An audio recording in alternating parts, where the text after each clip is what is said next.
Impounding ang bagsak ng tatlong luxury cars na nabistong kulang sa papeles sa magkakahiwalay na operasyon ng PNP Highway Patrol Group.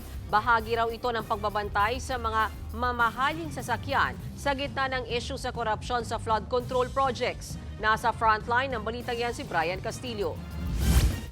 Naharang ng mga tauhan ng PNP Highway Patrol Group ang pulang sports car na ito sa isang checkpoint sa Dasmariñas City, Cavite. Hinanapan ng driver ng mga kaukulang dokumento pero wala raw itong maipakita. Ang ending, na-impound ang sasakyan. Sa hiwalay na operasyon, nadiskubre ng mga tauhan ng HPG ang tangkang bentahan ng dalawang luxury car sa Pasay City sa higit na mababang halaga.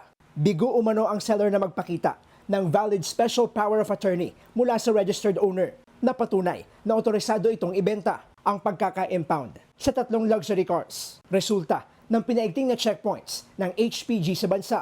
Naghigpit sila sa pagbabantay ng mga luxury car sa gitna ng kontrobersya sa mag-asawang Sara at Curly Discaya na kontratista sa mga questionableng flood control projects at may-ari ng mga magagarbong sasakyan.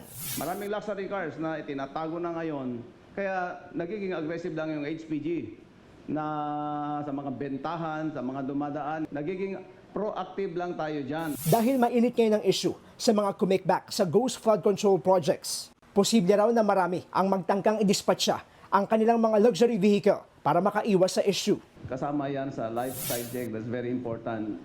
Kung mag-fit ba na yung income mo doon sa lifestyle mo. Nagbabalita mula sa frontline, Brian Castillo, News 5.